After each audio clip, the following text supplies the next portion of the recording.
एक राज्य पर एक अत्यंत घमंडी और सनकी राजा राज्य करता था। एक दिन राजा शिकार पर निकला। अचानक राजा की नजर एक विचित्र दृश्य पर पड़ी। एक आदमी इंसानी खोपड़ियों के ढेर पर बैठा जोर जोर से हंस रहा था। राजा घबरा गया और बोला, तुम कौन हो और इन खोपड़ियों पर बैठकर क्यों हंस रहे हो? लेकिन वो व्यक्ति चुप ही रहा, बस पागलों की तरह हंसता रहा। राजा असमंजस में आगे बढ़ा तो दूसरा दृश्य उससे भी ज्यादा चौंकाने वाला था।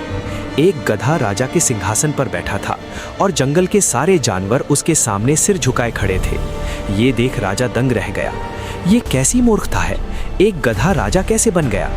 हैरान और परेशान होकर राजा उस बूढ़े साधु के पास पहुंचा जो अपने ज्ञान और रहस्यमयी बातों के लिए प्रसिद्ध था। राजा ने साधु को सब घटनाएं बताईं और पूछा, इन घटनाओं का क्या मतलब है बाबा?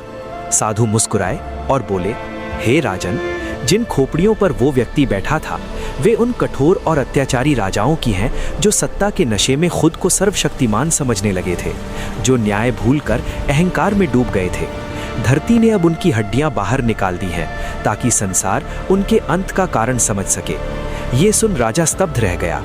साधु आगे बोले, और जो गधा तुमने सिंहासन पर बैठा देखा वो उस आने वाले समय का प्रतीक है जब मूर्ख, अयोग्य और लालची लोग सत्ता की कुर्सी पर बैठ जाएंगे और आम जनता विवश होकर उनके सामने सिर झुकाने पर मजबूर हो जाएगी।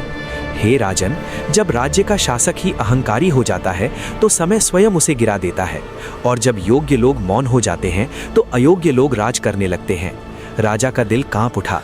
उसे समझ आ चुका था ये भविष्य का संदेश था और उसके लिए आखिरी चेतावनी। निष्कर्ष, जब सत्ता अहंकार में बदल जाए तो समय उसे गिराने में एक पल नहीं लगाता। अगर ये कहानी दिल को छू गई हो तो वीडियो को लाइक करें और चैनल को सब्सक्राइब करना ना भूलें। धन्यवाद।